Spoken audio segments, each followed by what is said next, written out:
Hello friends, welcome back to my YouTube channel.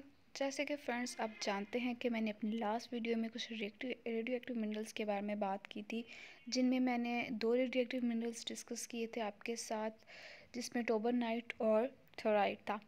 तो आज हम जिन मिनरल्स की बात करने जा रहे हैं वो हमारे पास है मोनेज़ाइट एंड यूरेनोसर्काइट। तो चलिए फ्रेंड्स, बिना वेस्ट के अपने वीडियो को स्टार्ट करते हैं। सबसे पहले हम जो रेडियो एक्टिव मिनरल्स को डिस्कस करने जा रहे हैं वो हमारे पास है मोनेज़ाइट। मोनेज़ाइट एक रेडियो एक्टिव मिनरल है जो कि रेडिश ब्राउन फॉस्फेट मिनरल है, जिसमें हमारे पास रेयर अर्थ एलिमेंट्स मिलते हैं। वेरिएबिलिटी इन कंपोजिशन की वजह से मोनोज़ाइट को हम as a group of minerals भी कंसीडर करते हैं।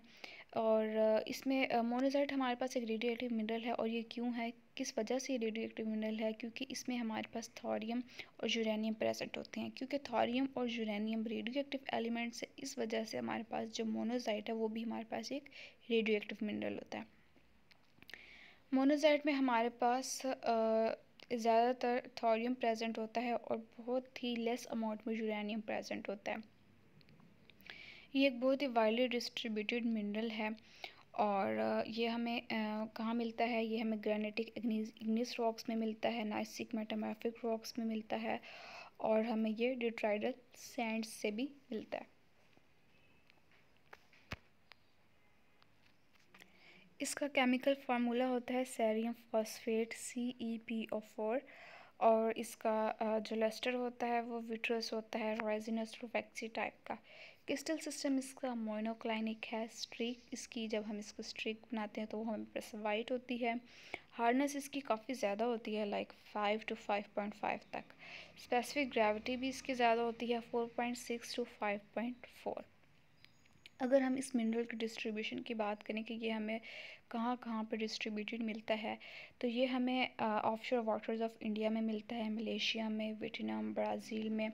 और मेजॉरिटी ऑफ दी जो वर्ल्ड मोनेटाइज है या सॉरी मोनेसाइट है, ये हमें मिलता है ऑफशोर वाटर्स ऑफ इंडिया, मतलब जो मैंने आपको बताए हैं जगह, इन जगहों पर मिलता है।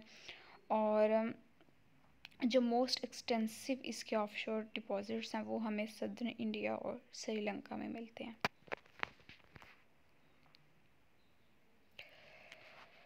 मोनेज़ाइट मिनरल के हमारे पास बहुत से इकोनॉमिक बेनिफिट्स हैं, जिसमें सबसे पहला तो ये है कि इससे हमें थोरियम मिलता है, सेरियम मिलता है, और भी बहुत से एलिमेंट्स मिलते हैं जिनको हम अपनी इंडस्ट्री में यूज़ कर सकते हैं।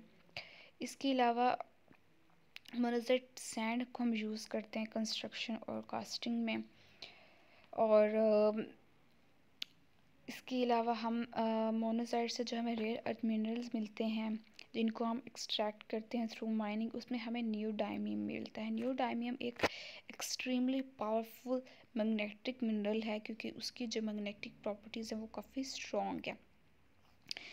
इस प्रॉपर्टी की वजह से उसको हम बहुत कॉमनली इंजन्स में यूज़ करते हैं। स्पेसिफिकली हम उन्हें विंड टर्बाइंस में यूज़ करते हैं। इस तरह वो रिन्यूएबल एनर्जी के लिए एक आइडियल मेटल है।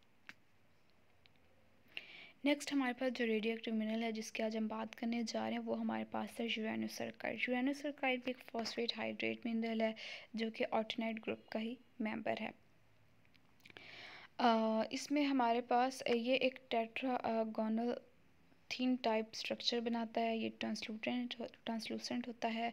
इसका जो कलर होता है वो ग्रीनिश येलो टू येलो होता है। और इसके जो क्रिस्टल होते हैं वो टैबुलर फॉर्म में होते हैं। ये as a secondary mineral occur होता है oxidized zones of uranium deposits में। और यह हमें ग्रेनिटिक पैगमेटाइट्स में मिलता है और लो टेम्परेचर हाइड्रोथर्मल वेन्स में मिलता है। इसका जो केमिकल फार्मूला है वो यहाँ पे गिवन है, जिसमें हमारे पास बैरियम है, uranium phosphate and hydrate minerals हैं कुछ। कलर मैंने आपको इसका बता दिया कि येलो टू ग्रीन होता है। लस्टर इसका पर्ली होता है। अगर हम इसके क्रिस्टल सिस्टम की बात करें तो वो टेट्रागोनल होता है। ये हमें अल्ट्रावायलेट लाइट में येलो टू ग्रीन कलर देता है। इसकी स्ट्रीक भी लाइट येलो होती है। हार्डनेस इसकी थोड़ी कंपैरेटिवली कम होती है, लाइक 2 to 2.5, और स्पेसिफिक ग्रेविटी इसकी 3.46 होती है। अगर हम इसकी डिस्ट्रीब्यूशन की बात करें तो ये मिनरल हमें US में मिलता है, और ब्राज़ील, जर्मनी, स्पेन वगैरह में इसके काफ़ी हमें डिपॉजिट्स मिलते हैं। अगर हम इस मिनरल अगर हम ओवरऑल बात करें रेडियो एक्टिव मिनरल्स की इम्पोर्टेंस की, कि रेडियो एक्टिव मिनरल्स क्यों इम्पोर्टेंट होते हैं और किस वजह से मतलब इनको इतना सर्च किया जाता है, इनकी एक्सप्लोरेशन की जाती है और बहुत बड़ी बड़ी इंडस्ट्रीज़ में इनको यूज़ किया जाता है। क्योंकि रेडियो एक्टिव मिनरल्स की बहुत सी एप्लीकेशंस हैं, जैसे कि मेडिसिन में, एग्रीकल्चर इंडस्ट्री में है। उसके अलावा इससे हम 20th सेंचुरी में साइंटिस्ट ने थ्योराइज्ड किया था कि इससे हम पावर स्टेशंस के लिए हीट भी जनरेट कर सकते हैं, क्योंकि जो रेडियो एक्टिव मिनरल्स होते हैं वो हीट जनरेट करते हैं, तो उनकी हीट को हम यूज़ कर सकते हैं पावर स्टेशंस के लिए। ऑस्ट्रेलिया में हमें अबंडेंट यूरेनियम और थोरियम के रिसोर्सेज मिलते हैं, जिसमें हमारे पास 33% जो वर्ल्ड रिसोर्सेज हैं यूरेनियम के वो मिलते हैं। 20% ऑफ दी जो थोरियम के वर्ल्ड रिसोर्सेज है वो हमें ऑस्ट्रेलिया से मिलते हैं। उसके अलावा जो इसका मेन इंपॉर्टेंस है रेडियो एक्टिव मिनरल्स की, इसको हम न्यूक्लियर रिएक्टर्स और वेपन्स में यूज़ करते हैं। उसके अलावा ये कैमरास के लेंसेज में यूज़ होता है, और भी साइंटिफिक इंस्ट्रूमेंट्स में यूज़ होता है। और कुछ कंट्रीज़ में तो जो हाईली एनरिच्ड यूरेनियम है ना, उसको हम यूज़ करते हैं मिसाइल्स में, बॉम्ब्स में और न्यूक्लियर सबमरीन्स में। उसके अलावा जो डिप्लीटेड यूरेनियम होती है उसको यूज़ किया जाता है पेनिट्रेटिंग वेपन्स में और आर्मर प्लेटिंग में। तो फ्रेंड्स, यहाँ तक था हमारा इम्पोर्टेंस रेडियो एक्टिव मिनरल्स की। अगर रेडियो एक्टिव मिनरल्स के बारे में आपका कोई भी क्वेश्चन हो तो आप मुझे कमेंट सेक्शन में बता सकते हैं। आज के लिए इतना ही, हम नेक्स्ट वीडियो में मिलते हैं एक न्यू टॉपिक के साथ।